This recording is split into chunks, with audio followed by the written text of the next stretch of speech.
Hello, welcome to Module 7, Accounting and Reporting for Corporations. Now, let's continue. What's a corporation? What is a corporation? To get the definition, you got to go back to 1819. In 1819, Chief Justice John Marshall defined a corporation as an artificial being, invisible, intangible, and existing only in contemplation of law. So, keywords: a corporation is invisible, intangible, and it exists only in the law.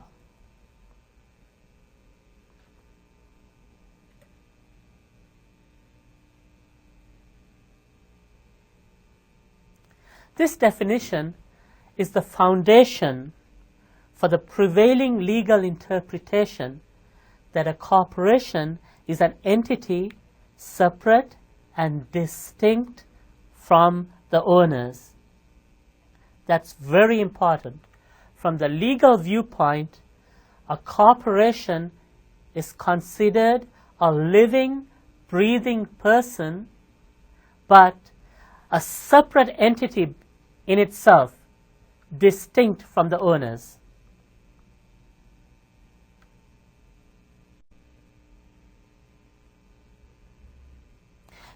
What are the key characteristics of a corporation? I'm going to break this down. We're first going to talk about key characteristics. Then we're going to talk about the types of stock issued. Then we're going to talk about the types of financial statements issued by corporations. And finally, in the next module, how do you analyze the financial statements of corporations? So let's talk by starting off with key characteristics.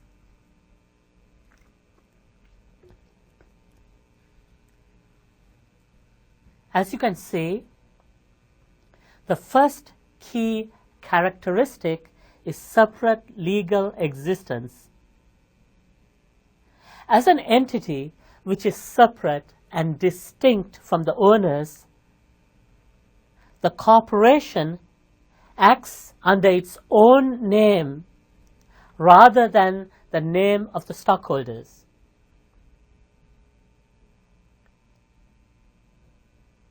For example, Microsoft acts in its own name. It doesn't act in the name of Bill Gates because the law sees Microsoft as a separate, living, breathing entity. So, example, Ford Motor Company may buy, own, and sell property.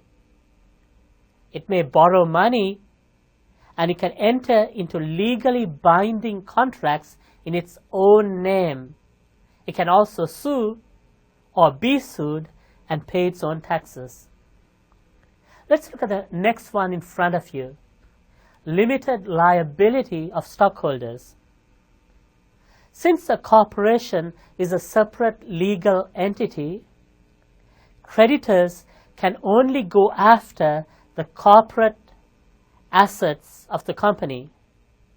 Let me emphasize, they can only go after company assets. They can't go after personal assets of the owners. Repeat, people who sue can't go after the personal assets of the owners.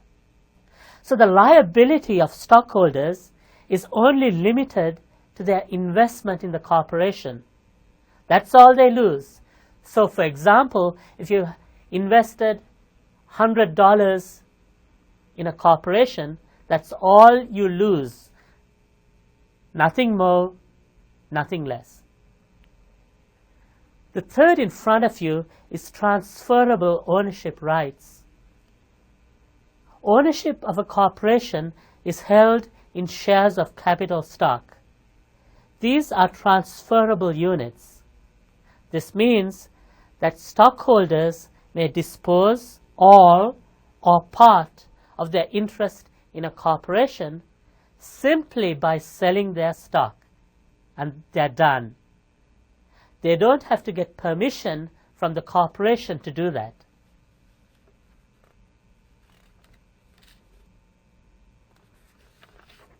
What's the next one? Continuous life. The life of a corporation is stated in its charter. The life may be perpetual, or it may be limited to a number of years. If in the charter the life is limited to a number of years, the life can be extended through renewal of the charter. Think about this.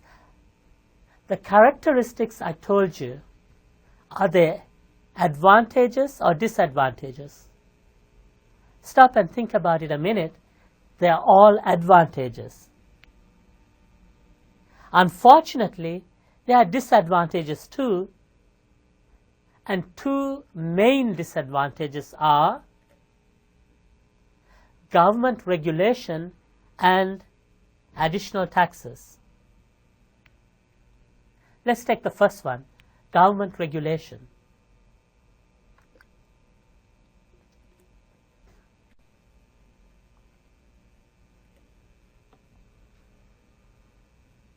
A corporation is subject to numerous state and federal regulations. Most publicly held corporations are required to make extensive, and I mean extensive, disclosure of their financial affairs to the Securities and Exchange Commission. How? Through quarterly and annual reports. Of course, corporations also have to follow all the laws. Do you remember? It's called generally accepted accounting principles. They got to follow all those laws too. What else? Taxes. That's a major problem for a corporation. A corporation faces additional, keyword, extra, additional taxes relative to other forms of business. How? First, the owner's share of earnings from these organizations is reported on his or her personal income tax return. So the individual pay taxes on that amount. That's number one. Number two, corporations, because they're considered a separate legal entity, have to pay federal and state income taxes. These taxes are substantial. They can amount to more than 40% of taxable income. In addition, stockholders are required to pay taxes on cash dividends. Thus, many argue that corporate income is taxed twice. It's called double taxation, once at the corporate level and again at the individual level.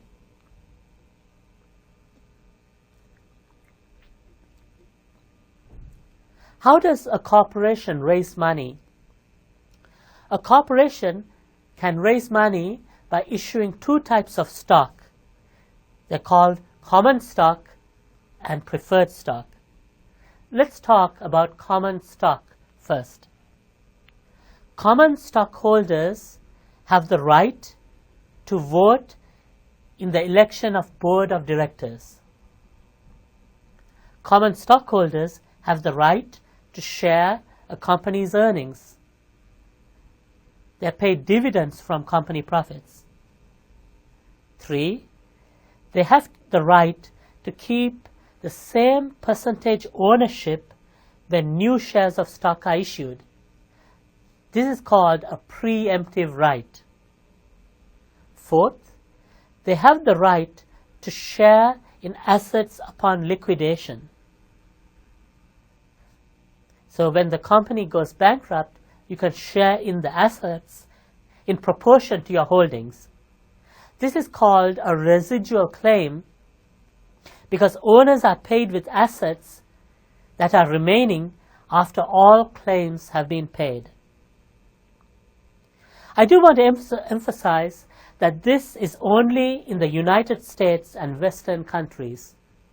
This is not necessarily the case in Asia. For example, in Japan, stockholders are considered to be far less important to a corporation than employees. Their stockholders are rarely asked to vote on an issue. They are also paid very low dividends. This appears to be the case in France and Germany too. But in the US and UK, stockholders are considered important. Corporations raise most of their capital. I'm talking about millions and billions of dollars by issuing stock to shareholders. Germany, France, and Japan have the opposite philosophy. The bulk of their financing is from large banks or other institutions. Before we proceed, there are certain terms that's essential for you to know.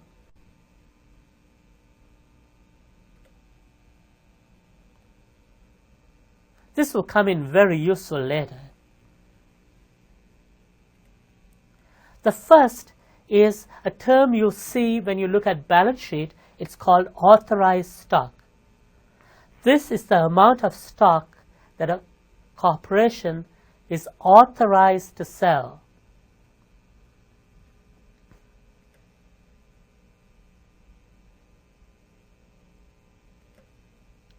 Issuance of stock. You'll see two terms when you look at a balance sheet. First is par value. This is the price determined by a corporation. Is this high or low? It's generally low. It's the price determined by a corporation when the corporation is newly formed. At that point, nobody knows the corporation. So the par value or the initial price is always low. $1, $5, maybe 10, but that's it. Market value. This is the price the shares can be sold for in stock exchanges such as the New York Stock Exchange. Let's talk another key term. Paid in capital. This is the total amount of cash paid to the corporation by stockholders in exchange for stock. This is another term you'll see over and over again before we finish this course. Retained earnings. This is the net income or profit that's retained in the corporation. Every year, if the company makes a profit, the bottom line profit, is taken and put in a special account called retained earnings. So retained earnings should increase every year if the company makes profits, because every year the bottom line profit is put in retained earnings. This is important. Remember, only dividends are paid out of retained earnings. I'll repeat, only dividends are paid out of retained earnings. So there's an important formula you need to know.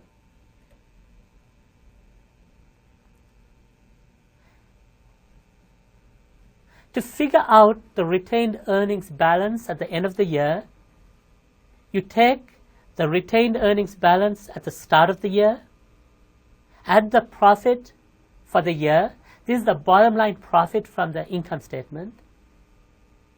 Then you minus dividends paid, if the company has paid dividends, and you get the retained earnings balance at the end of the year.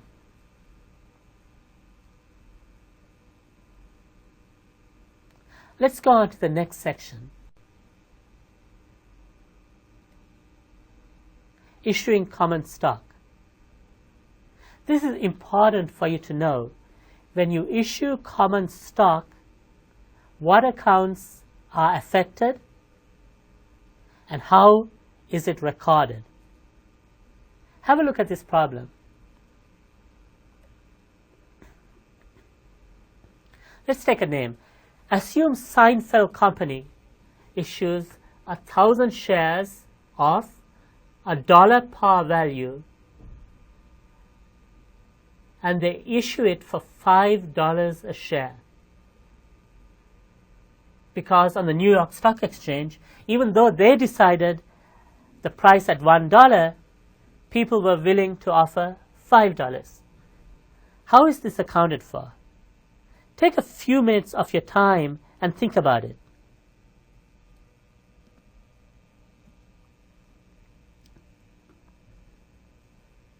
Have you thought about it? Here goes. You received how much? $5,000 cash. How much stock did you issue? 1,000 shares of $1. So 1,000 common stock.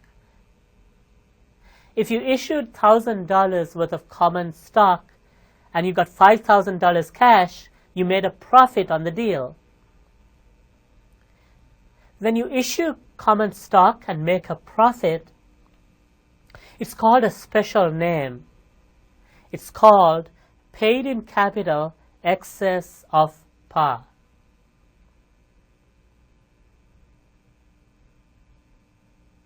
So just remember that.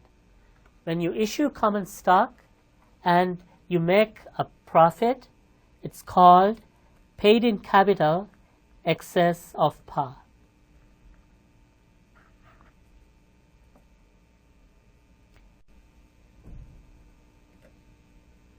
What's a double entry? Accounting is all about double entries. So how is this impacted? Well, cash is impacted because you got cash. Common stock is impacted. And if you made a profit, paid in capital excess of par is impacted. Take a few minutes of your time, write out the T accounts in front of you, and put in the signs. If you want, stop this recording and do it.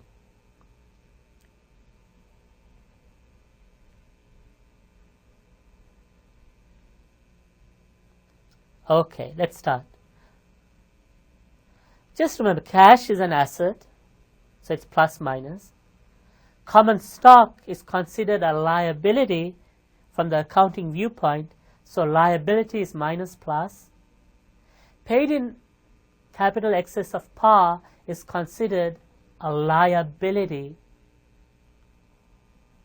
because the corporation has to pay the stockholders. So it's minus plus. So now put in the signs, which is cash plus minus, common stock minus plus, paid in capital excess of par minus plus. Cash increases, common stock increases, and you made a profit. So paid in capital excess of par is plus. So everything is plus. So the transaction should look like this. Cash debit 5,000, common stock credit 1,000, paid in capital excess of par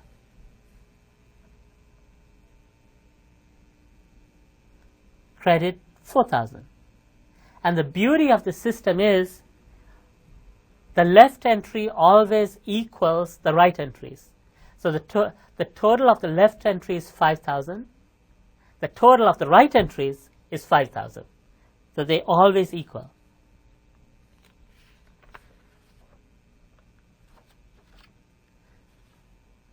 How is this shown on the balance sheet?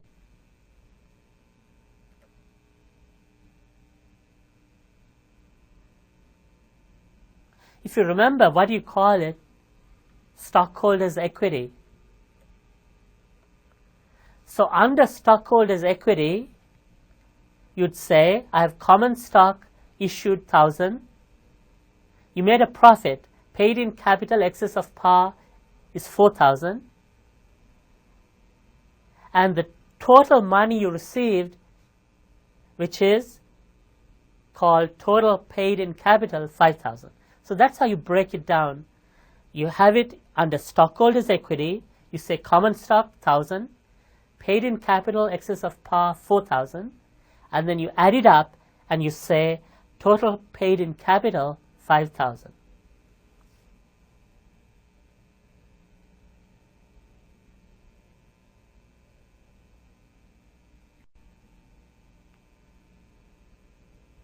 Let's look at the balance sheet for a minute. There's assets, liabilities, stockholders' equity. Assets are on the left, liabilities and stockholders' equity on the right. You remember this? We did this before.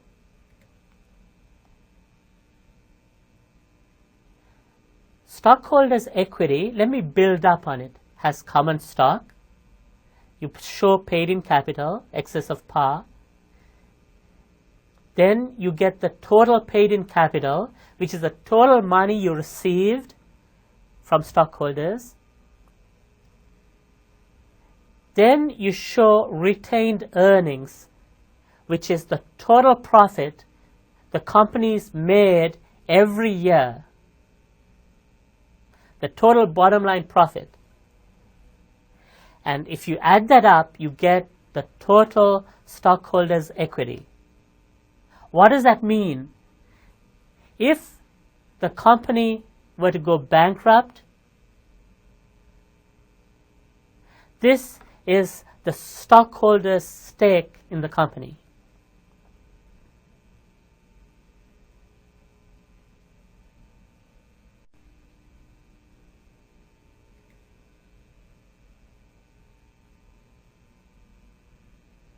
Now, this is where it gets important. A corporation has to do 4 types of financial statements. What are they? An income statement, we did this before, except in a corporation, it has to be done in a special format, which we haven't done. It's called the multiple step format. Then you have to do a statement of stockholders' equity. What did you call it before? If it's a sole proprietor or any other form of business, you call it statement of owner's equity. But in a corporation, you call it statement of stockholders' equity. Then you do the balance sheet. We did a balance sheet before, do you remember? Now the balance sheet has to be prepared in a special way. It's called the classified format. And then you do a statement of cash flows. The statement of cash flows is the subject of our next module. So let's start with each one of them. Let's start with the income statement. We're going to do this for a hypothetical company called Seinfeld Company. You start with sales revenue, which is 100,000. In this hypothetical example, I just put in 100,000. you have to deduct sales returns and sales discounts. So let's put a number. Sales returns 1,000, discounts 3,000. Then you arrive at the net sales, which is 96,000.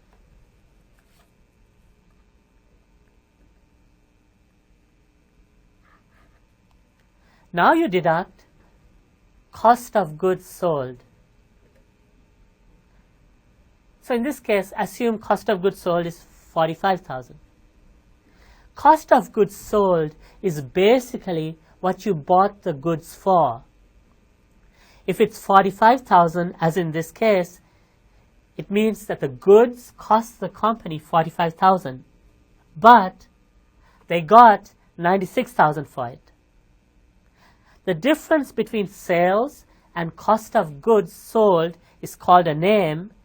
It's called gross profit.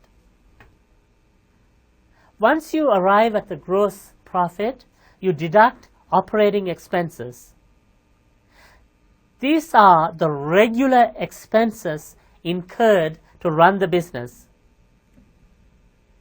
Can you give me examples of operating expenses? That's regular expenses incurred to run the business. Think about it.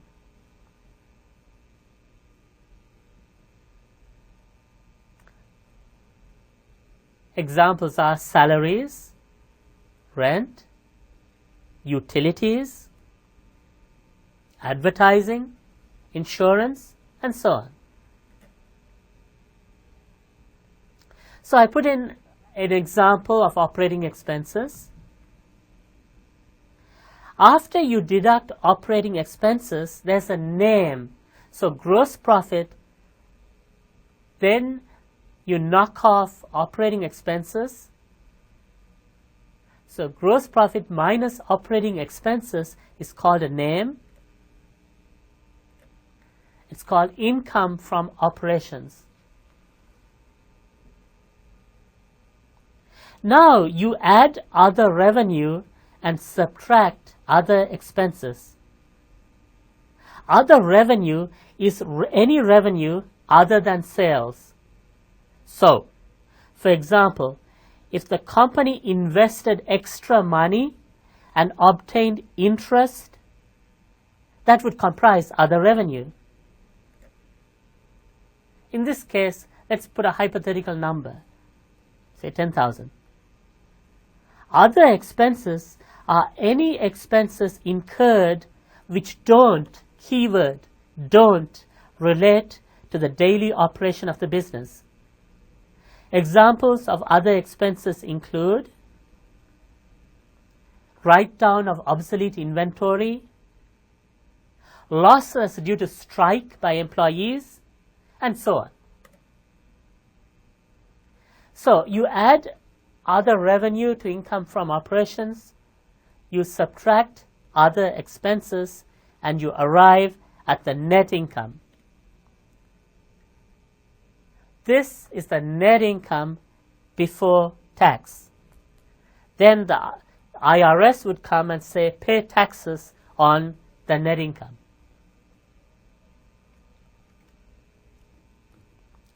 Now, let's look at the statement of stockholders' equity.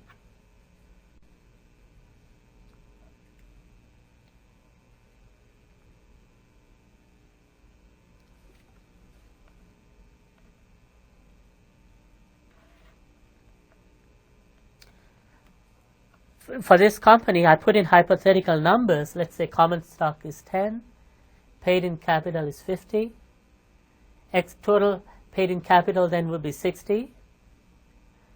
Let's say the retained earnings is 38.5, so the total stockholders' equity would be 98.5. These are hypothetical numbers.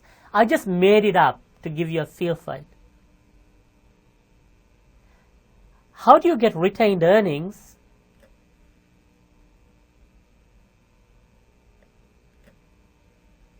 Remember this formula. Retained, to get the ending balance is equal to beginning retained earnings plus profit less dividends. So let's say the beginning was 20. This year they made 28,000 profit. So the total in the retained earnings should have been 48. Assume they paid 9,500 dividends. So your ending balance is your beginning plus your profit less your dividends, which is 38,500.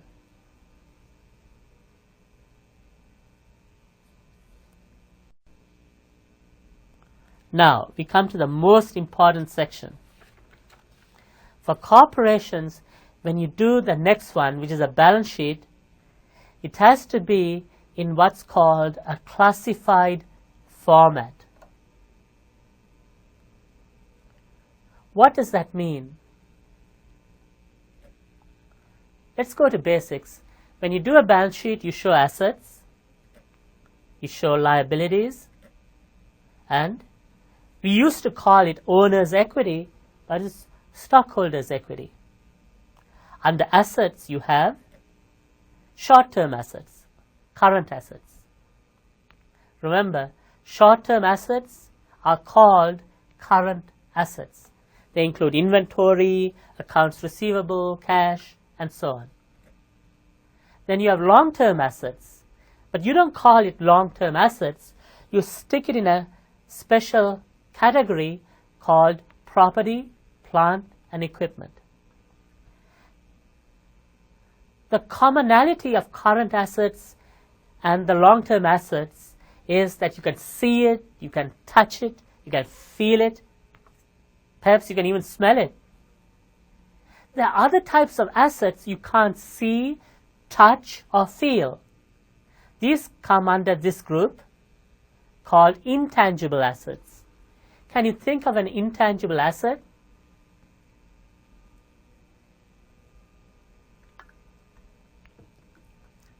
Patents or patents, depending on whether you're British or American. Patent is an asset which is you can't see, touch, or feel, but it's an asset. That's an example of an intangible asset. Under liabilities, we got short-term, which is called current, and long-term. Then you have the stockholders' equity. And when you add up the assets and on the right side, the liabilities and stockholders' equity, they should balance. But what does this word classified mean?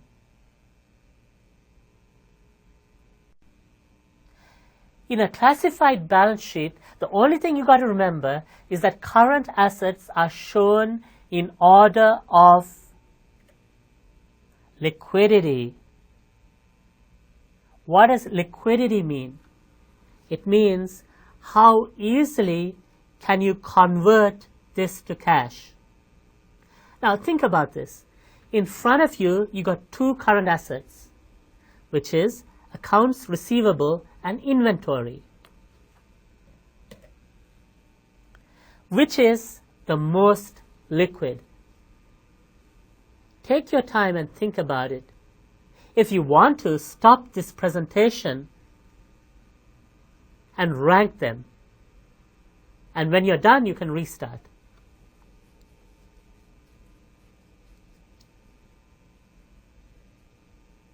Have you thought about it? The answer is accounts receivable. Accounts receivable is more liquid than inventory. Think about it. How many steps before you convert accounts receivable to cash? Just one. The customer pays you and you got cash. So one step. Now, think of inventory. How many steps before you can convert to cash? Well, you got two steps. You have to sell the inventory. Assuming you sell it on account, which is what most businesses do, then it gets converted to accounts receivable. Now you get cash from accounts receivable. So there are two steps. So in a classified balance sheet, account receivable goes ahead of inventory. Now look at the next exercise. Arrange these in order of liquidity.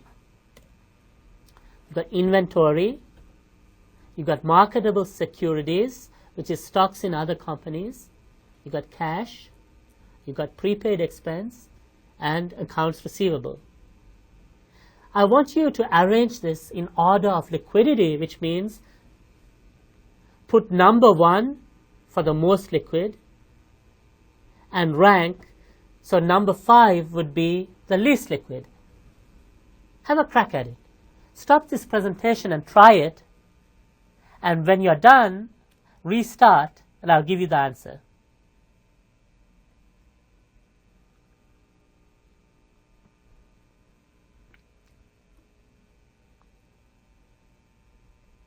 Are you done? Here's the answer. Did you get it? Cash is number 1, the most liquid. Number 2 is marketable securities. It's very easy to sell your stock and get cash. You may not get what you want, but it's still easy. All you do is pick up the phone and call your stockbroker. Accounts receivable is number 3. Now you have a problem between inventory and prepaid expense. Generally, it's assumed that when you prepay, it's really difficult to get the cash back.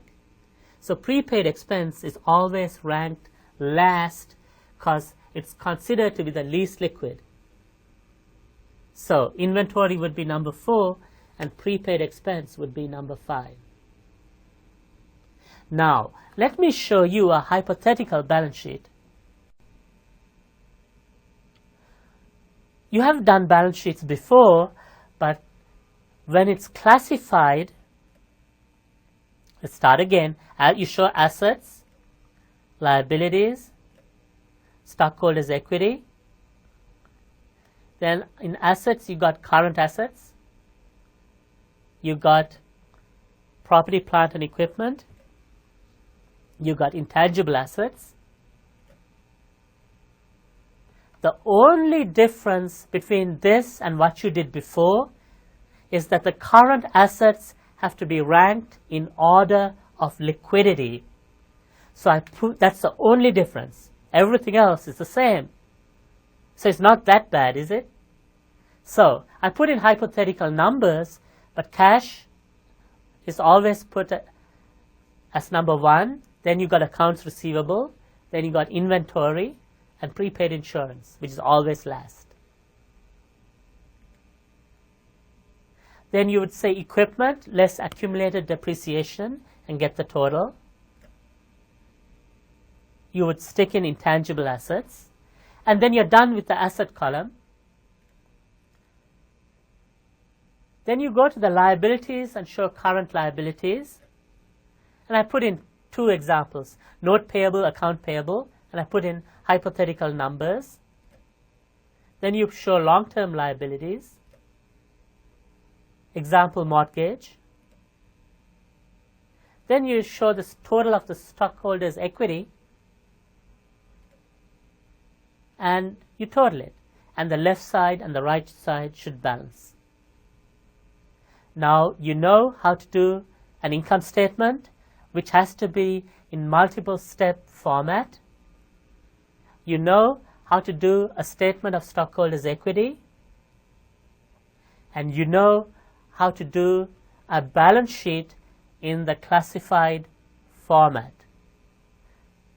This concludes Module 7.